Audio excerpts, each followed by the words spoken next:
سلامتی ہے. بسم اللہ الرحمن الرحیم. اللہم کن لولیک الحجۃ ابن الحسن صلواتک علیہ وعلی آبائہ فی هذه الساعة وفی کل ساعة ولجا حافظا وقائدا وناصرا ودليلا وعينا حتى تسكنه أرضك طوعا وتمتعه فيها طويلا يا مقلب القلوب والأبصار ويا مدبر الليل والنهار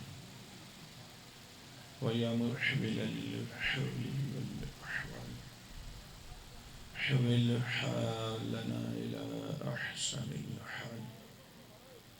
اللهم يا ملينا الحبيب لداود عليه السلام افعل بنا ما أنت أهله ولا تفعل بنا ما نحن أهله برحمتك يا أرحم الراحمين. امیر المومنین کی ذات پہ مل کے باوز بلند سلام.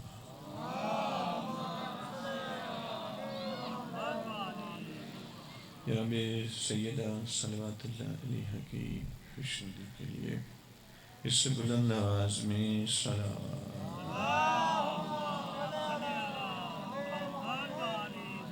اعوذ باللہ من الشیطان اللعین الرجیم. بسم اللہ الرحمن الرحیم. الحمد للہ الذی سمک السماء وندب عباده إلى الدعاء وجعلنا من المتمسكين بالكتاب والسنة والمتنسكين بمنهاج الأئمة الذين أذهب الله عنهم الرجس وطهرهم تطهيرا.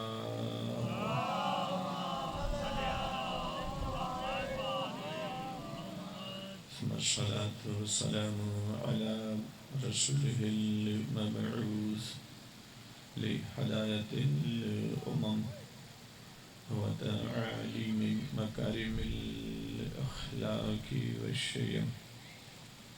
ثم الصلاة والسلام على مصابيح العلم ومفاتيح الكرم. ثم اللعنة على أعدائهم ملعونين أجمعين. أما بعد. بسم الله الرحمن الرحيم. كل شيء أحصيناه في إمام مبين. صلوات محمد. نعرہ تکبیر، نعرہ رسالت، نعرہ حیدری، حسینیت، حسینیت، یزیدیت، یزیدیت، مل کے باواز بلند سلام.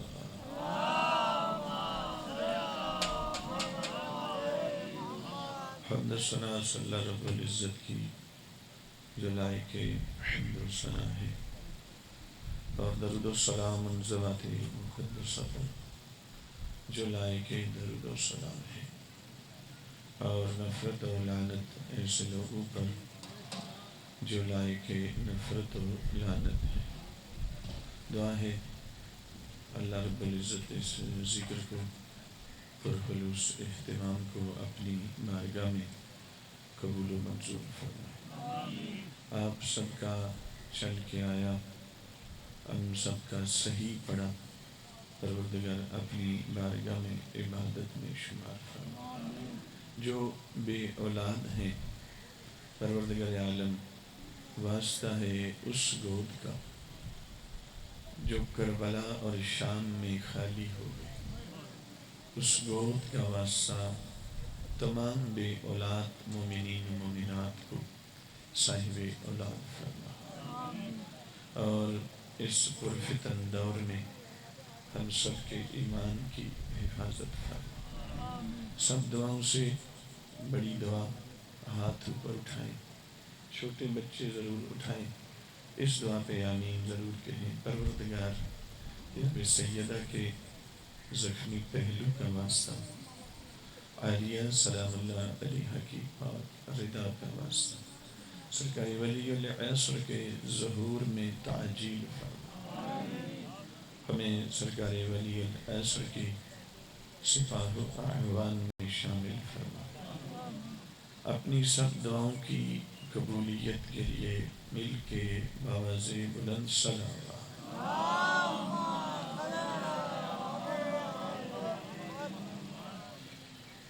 اجازت ہے، میں مجلس بہت پہلے سے شروع ہو چکی ہے، میرے حصے کی عبادت کی ابتدا اس جملے سے ہو جاتی ہے، تو پہلا جملہ آپ کی سماعتوں کو ہدیہ کرنا چاہتا ہوں۔ اللہ نے ہمیں نبی وہ دیا ہے کہ جس نبی کو اللہ نے زمین پر ارسال بعد میں کیا، مجتبی بنا پہلے بنا دیا۔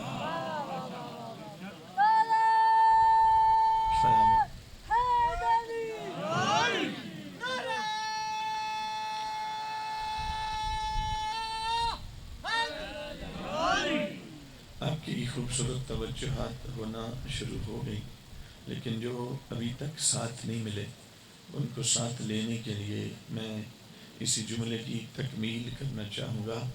میرے سامعین، مجھے ناز ہے کہ ہم نے عقیدہ رسالت بنو امیہ کے دسترخوان پہ پلے ہوئے مورخ سے نہیں لیا، عقل زہرا سے لیا ہے، عقل علی سے لیا ہے، قرآن سے لیا ہے۔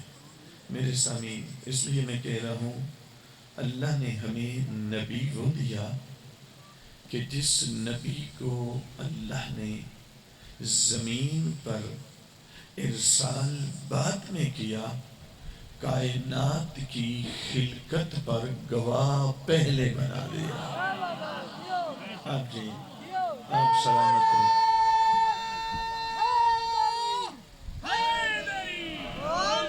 آپ کی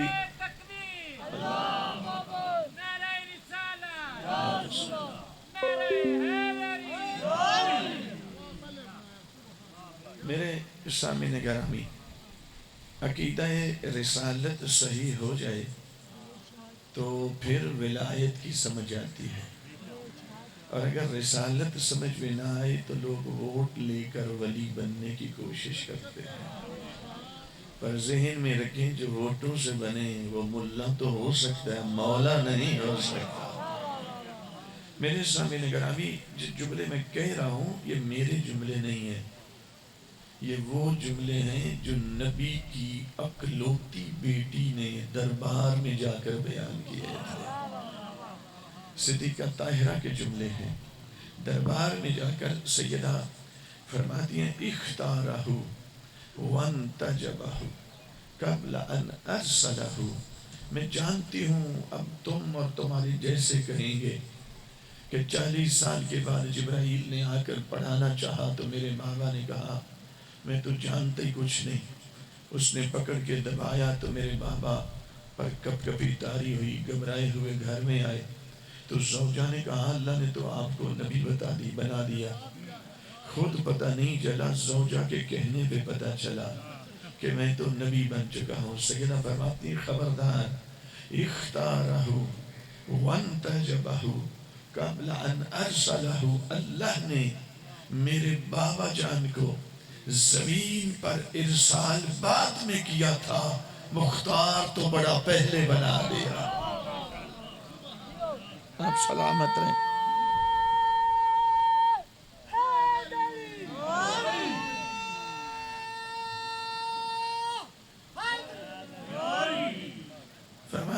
واجتباہ قبل ان سماہ واصطفاہ قبل ان ابتعثہ اذ الخلائق بالغیب مکنونۃ وبستر الاحاویل مسونۃ وبنہایت العدم مقرونۃ. تم جبرائیل کی بات کرتے ہو، ابھی تو جبرائیل کی خلقت بھی نہیں ہوئی تھی. میرے بابا مجتبیٰ بھی تھے، مرتضیٰ بھی تھے، میرے بابا مصطفیٰ بھی تھے.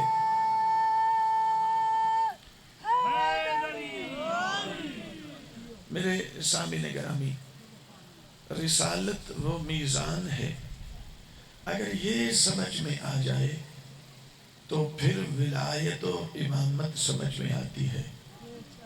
اللہ نے سورہ یاسین میں امامت بھی بتائی ہے، امامت کا میرٹ بھی بتایا ہے. امامت کا معیار کیا ہے؟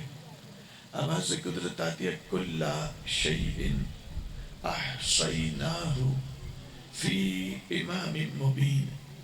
ہم امام اسے نہیں بناتے جو پیدا ہو تو جاہل پیدا ہو. ہم امام اسے نہیں بناتے جو بخار تیز ہو جائے تو اول پھول کہنا شروع کر دے. ہم اسے بھی نہیں بناتے جو رٹا لگا کے قرآن کو یاد کرے اور پھر دعوی امامت کرے. ہم امام اس کو بناتے ہیں کل شیء احصیناہ فی امام مبین، جس کے سینے میں ہر چیز کا علم اٹھا کے ہم جمع کر دیں اسے امام مبین بنا دیں. امامت کا اللہ نے میرٹ اس آیت میں بتایا ہے کہ امامت ہے کیا. میرے توجہ ہے میرے سامنے؟ امامت ہے کیا؟ امامت وہ منصب ہے جو چوک چراہوں میں بیٹھ کر کسی کو منتخب کرنے کا نام امامت نہیں. امامت وہ چمکتا ہوا چراغ ہے، امامت وہ منور آفتاب ہے جس کی قسمیں اللہ نے قرآن میں کھائیں. والشمس وضحاها والقمر اذا تلاها. اس آفتاب کی قسم جو آگے آگے چلتا ہے، اس مہتاب کی قسم جو اسی کے پیچھے پیچھے چلتا ہے. سامعین گرامی، امامت لفظ امام کی اصل ہے. کا مطلب کیا ہوتا ہے؟ یہ تھوڑی سی بس مشکل ہو جائے گی، میں چاہوں گا کہ آسان سے پیرائی میں رہ کر گفتگو کرو. میرے بزرگ، امامت کا تعلق اللہ نے کس کے ساتھ رکھا؟ قرآن کو سمجھ لیں تو قرآن تو واضح ہے. قرآن کے ساتھ متھا لگا لینا اور اللہ کے ساتھ مخالفت پہ کھڑے ہو جانا کہ نہیں، جسے ہم بنائیں وہ تو اسے امام کہے. خدا کہتا ہے نہیں، جسے ہم کہیں گے تمہیں اسے ماننا پڑے گا. تو امامت ہے کیا؟ توجہ ہے جی؟ امامت کا منصب جب ابراہیم علیہ السلام کو ملا تو انہوں نے دعا کی تھی، قال ومن ذریتی، پروردگار یہ میری ذریت میں بھی رکھنا. بڑی عجیب بات ہے، کہہ دیتے قال ومن امتی کہ میری امت میں سے کسی کو رکھنا، تو یقیناً امام امت میں سے نکلتا. اگر یوں کہہ دے قال ومن اصحابی تو یقیناً حضرت ابراہیم کے اصحاب یا نبی اکرم کے اصحاب میں سے میں قرآن پڑھ رہا ہوں. اگر یوں ہوتا تو پھر اصحاب نبی سے امامت نکلتی، امت مصطفیٰ سے یا امت ابراہیم سے امامت آتی. اگر یوں کہتے وہ من اولادی تو پھر یقیناً امامت اولاد میں سے آتی. لیکن نہ من اولادی کہا، نہ من امتی کہا، نہ من اصحابی کہا. کہا تو یہ کہا من ذریتی. پروردگار جیسے مجھے تو نے بنایا ہے، تیری بارگاہ میں التجا کرتا ہوں جو میری ذریت ہو، امت نہیں، جو میری ذریت ہو، اولاد نہیں۔ اچھا یہ بھی ایک مغالطہ آ سکتا ہے کہ اولاد اور ذریت ایک ہی تو ہوتی ہے نا، اولاد اور ہے، ذریت اور ہے۔ ہر اولاد ذریت نہیں ہے، ہر ذریت اولاد ضرور ہے۔ اولاد کا دائرہ وسیع ہے، ذریت اگرچہ نکلتی اولاد سے ہے لیکن ذریت کی دلالت اور ہے۔ ذریت کس کو کہتے ہیں؟ ذریت کا اصل معنی زر ہے، زے والا نہیں، زال والا، زال والا، ٹھیک ہے، زر۔ زر کس کو کہتے ہیں؟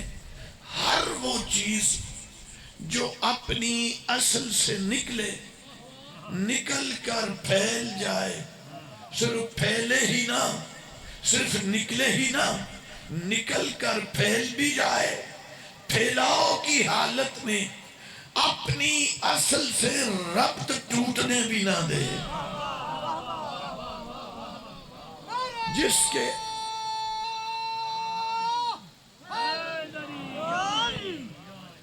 اگر یہ شرط ہے تو زر ہے۔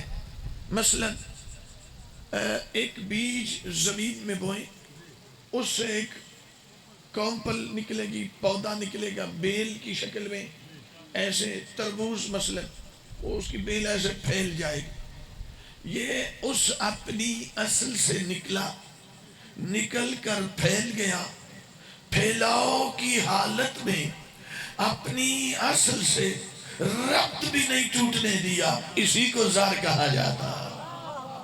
اب سلامت رہے۔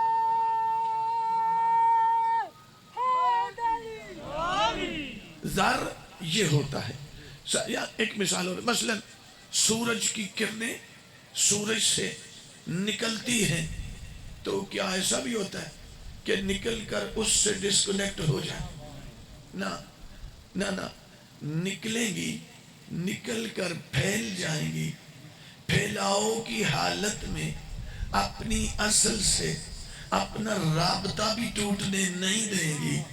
ہر وہ چیز جو اپنی اصل سے نکلے، نکل کر پھیل جائے اور پھیلاؤ کی حالت میں اپنا ربط بھی اپنی اصل سے ربط میں رکھے، ٹوٹنے نہ دے، اسے زر کہتے ہیں۔ اسی سے ذریت ہے، یعنی ہر وہ اولاد جو اپنی اصل سے نکلے، نکل کر پھیل جائے اور ایک لمحہ کے لیے اپنی اصل سے اپنا رابطہ کبھی ٹوٹنے نہ دے، اسے ذریت کہا جاتا ہے۔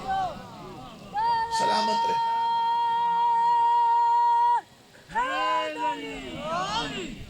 اسے ذریت کہتے ہیں۔ اولاد یہ نہیں ہوتی، اولاد ہوتی ہے اپنی خروج و شیئن من شیئن مادین او معنوین، یعنی ایک چیز سے ایک چیز نکلی اور نکل کر بس نکل گئی، ربط شرط نہیں ہے۔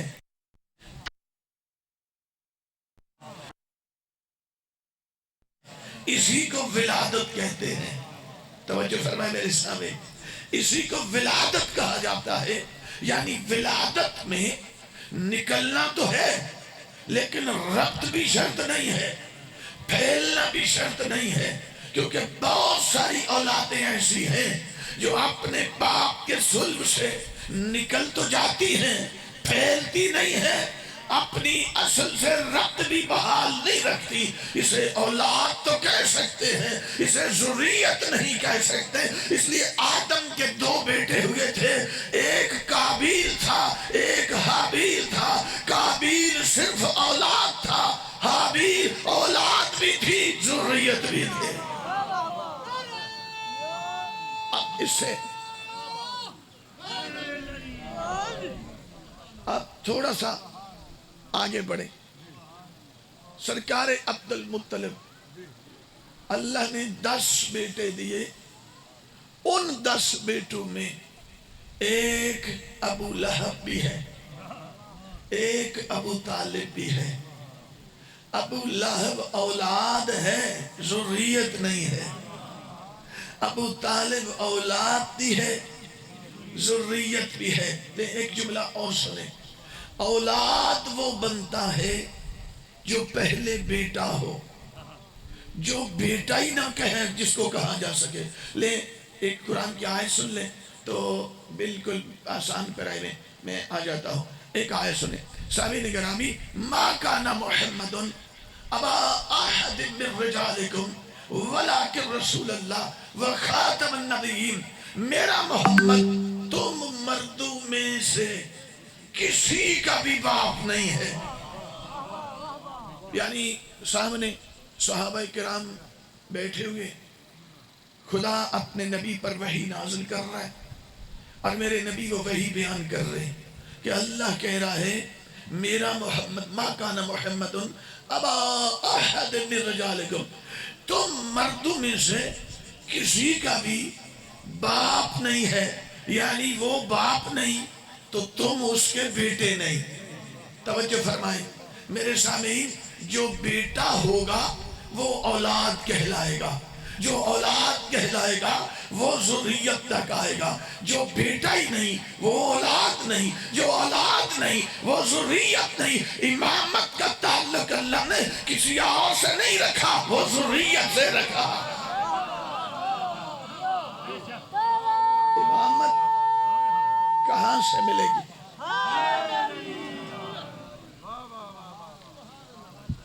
میرے سامنے تو دنیا میں تقریباً ہر مجلس میں یہ جملہ مختلف زاویوں سے کہتا ہوں. یہاں زاویہ بدل جائے گا. دنیا میں 4200 مسالک اس وقت موجود ہیں، 4200. ان میں سے صرف اس مسلک تشیع کو پیچھے کریں، باقی کتنے بچے؟ 4199 مسالک. لے میں ایک دو مسلک کی بات نہیں کر رہا، 4199 مذاہب کو کھلی دعوت دیتا ہوں. تمہارے پاس ایک ہو تو لے آؤ. جس کو بھی امام بنوانا ہے نا، 1 ہو 50 ہو لے آؤ. میں مائک چھوڑوں گا، بعد میں تسلیم پہلے کروں گا، لیکن پہلے دکھانا پڑے گا. جس کو امام بنوانا چاہتے ہو کیا اسے نبی کا بیٹا کہنا جائز ہے؟ اگر کسی کے پاس 4199 مسالک میں سے کسی کے پاس ایک ہو تو لے آئے. اور اگر ان 4199 مذاہب میں سے کسی کے پاس ایک ایسا نہیں ہے کہ جس کو نبی کا بیٹا کہنا جائز بھی ہو، تو پھر ادھر آ. اس ملت کو اللہ نے 12 عطا کیے ہیں.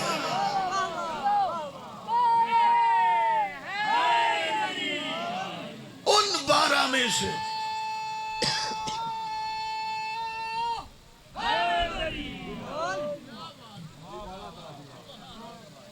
جس کو کہیں گے یا ابن رسول اللہ، اے رسالت ماں کے بیٹے. پیر کرم بیروی انہوں نے ایک تفسیر لکھی ہے، یا ابن رسول اللہ. صرف اس ملت کے ہادیوں کو نبی کا بیٹا کہہ کے بلا سکتے ہیں، باقی قرآن نے حرام کر دیا ہے. کسی اور کا نبی کا بیٹا کہنا جائز ہی نہیں ہے. صرف اس ملت کے ہادی.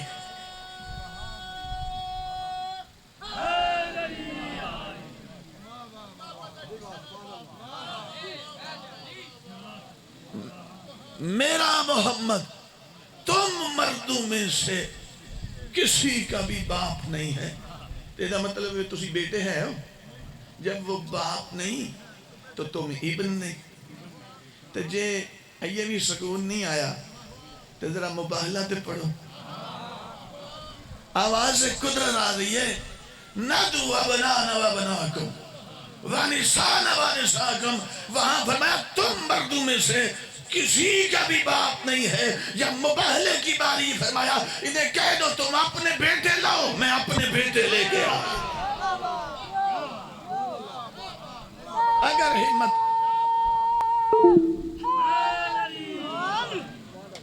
میرے سامعین، امامت کا تعلق اندر ناس تے دکھاؤ.